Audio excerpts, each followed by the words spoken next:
नमस्कार मैत्रिणींनो, कवितास क्रिएशनमध्ये तुमच्या सगळ्यांचं स्वागत आहे. मी कविता सुभाष चव्हाण तुमच्यासाठी घेऊन आले आहे फ्रीमध्ये आरीवर्क क्लास. तर आपल्या क्लासचा 16वा दिवस आहे. तर आपण आज ब्लाऊजची मार्किंग कशी करायची, ब्लाऊजचं माप कसं घ्यायचं हे पाहायचं आपल्याला. म्हणजे आपल्याला आरीवर्क करताना पहिलं ब्लाऊजचं माप टाकून मग आरीवर्क करावं लागतं. तर त्याच्यासाठी बघा, आपल्याला पहिली ब्लाऊजची हाईट घ्यायची. अशी उंची मोजतात. ब्लाऊजची उंची आहे 14 इंच. आपण हे माप एक साईडला लिहून घ्यायचे. 14 इंच ब्लाऊजची उंची आहे. त्याच्यानंतर आपल्याला माप घ्यायचे गळ्याचं. आपल्याला दोनच मापं लागतात, जास्त झंझटमध्ये पडायचंच नाही. आपल्याला आता ब्लाऊज ज्यावेळेस आपण आरीवर्कचा ब्लाऊज करतो, नॉर्मल गळे कसे डीप चालतात, पण आरीवर्कचा ब्लाऊज करताना जास्त डीप गळा घ्यायचा नाही. कस्टमरला हे पहिलंच आपण सांगून टाकायचं की डीप गळा नाही जमत आहे. तर मग साधारणपणे आपण आता हा 9.5 गळा घेऊ. 9.5 गळा घ्यायचा, अंदाजे 9.5 गळा घ्यायचा. 9.5 ते 10च्या खाली गळा घ्यायचाच नाही. 9.5 आपण गळा घेतलेला आहे. आता ते घेतल्यानंतर आपल्याला गळ्याचा ब्लाऊजचा पुढचा भागचा गळा घ्यायचा, म्हणजे पुढचा गळा घ्यायचा. हा सुद्धा जास्त डीप घ्यायचा नाही, 6.5 घ्यायचा. हा गळा घेतला आपण 6.5.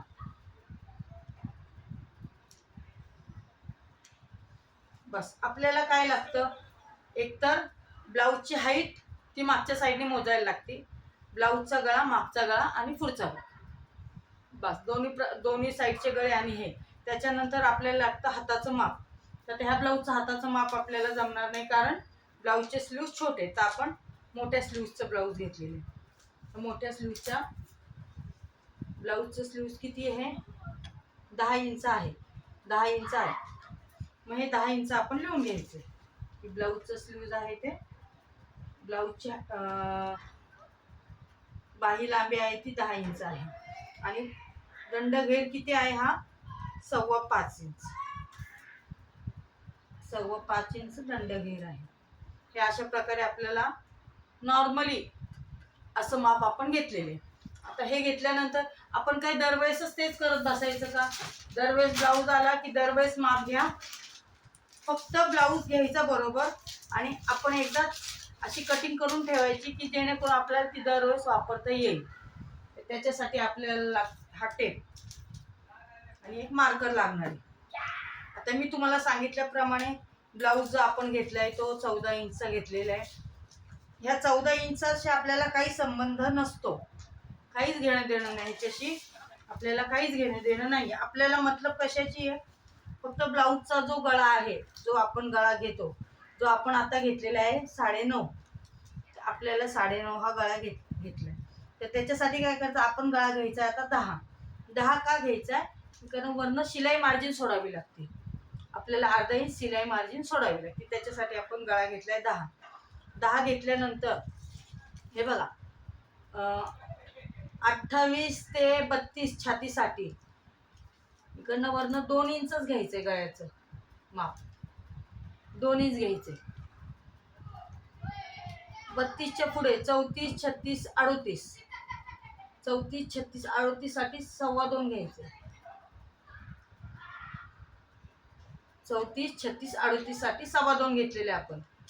नंतर 40, 42 काय असेल ते वॉट एव्हर, त्याच्यासाठी आपल्याला 2.5 इंच किंवा जास्तीत जास्त तब्येत असेल तर 2.25 इंचापर्यंत जायचे.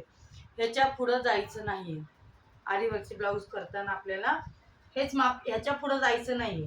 नॉर्मली ना आपल्याला 2.25 बरोबर आहे. जर जास्त लुकड्या मुली ब्रायडल असतात, त्या लुकड्या असतात, त्यांच्यासाठी आपल्याला 2 इंचच घ्यायचे. 30 पर्यंत, 30-32 पर्यंत. त्याच्या पुढे 34 ते 36 पर्यंत आपल्याला 2.25 घ्यायचे. मग हे जे माप आपण घेतलं, आता आपण 2.25चं मार्किंग करून घेऊया. आता हे घेतलं आणि हे 10.5 आहे, म्हणजे 9 आहे.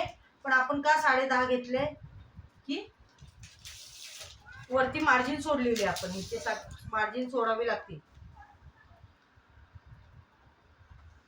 हे अशा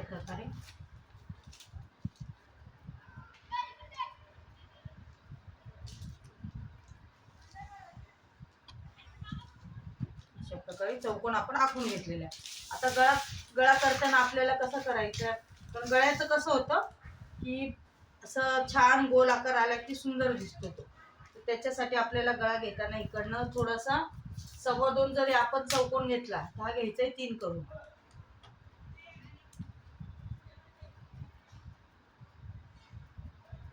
आपण 2.25 करू. अर्धा इंच अजून वाढवला ह्याच्यामध्ये. आता हा जो अर्धा इंच वाढवलाय तो हा सरळ सरळ वरपर्यंत यायचा असं. हा जो अर्धा इंच आहे तो असाच वरपर्यंत घ्यायचा. इकडनं सगळं जॉईन करायचं. गोल आकार आपल्याला देताना हा जो आहे तो असाच देत इकडनं फक्त आपल्याला असं द्यायचं. अशा प्रकारे आकार हा द्यायचा असं. मग आता हा आपण जो आकार दिलाय हा गोल आकार झाला. आता जसे कस्टमर सांगतील त्याप्रमाणे आपण आकार काढून घ्यायचे. आता मी बटर पेपर का घेतलाय, मला सांगायचा उद्देश हाच आहे की हा बटर पेपर घेतलाय कारण ह्याला मागच्या साईडला पण दिसतो, म्हणजे सेम आकार आपला एकदाच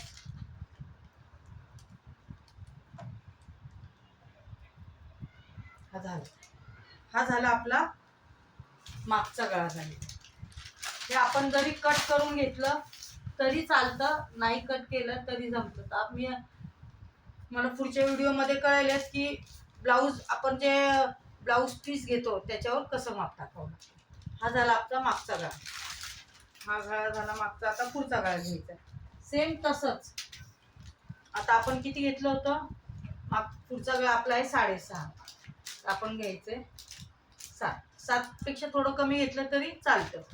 आता आपण या साईडला 2.25 घेतलं होतं, इकडं पण 2.25 घ्यायचं कारण पुढचा आणि मागचा शेप, पुढचा आणि मागचा गळा सेम आला पाहिजे. जी रुंदी असते ती सेम लागते.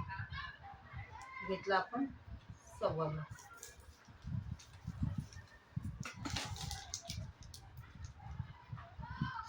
आपण चौकोन करून घ्यायचं.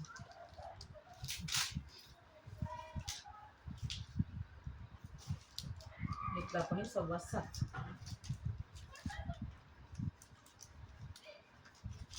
आपला जो चौकोन आहे हा चौकोन आहे. हा चौकोन आपला पुढच्या गळ्यासाठी.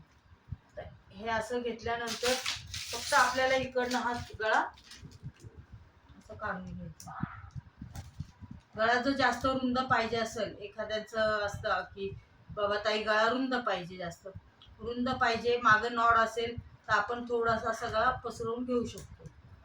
इथं मात्र आलं की इथं परत ते 2.25च माप पाहिजे. इथं माप वेगळं चालणार नाही. इथं माप 2.25च लागेल. हे जे असतं हे आपल्याला उजव्या बाजूला येतं, ज्या बाजूला पदर येत नाही त्या बाजूला ही डिझाईन येते, आणि हे जे आहे आपल्या मागच्या गळ्याची डिझाईन येते. अशा प्रकारे आपल्याला गळ्याचं मार्किंग करून घ्यावं लागतं. ते आपलं पुढचं आणि मागच्या गळ्याचं आपण मार्किंग केलेलं आहे आता.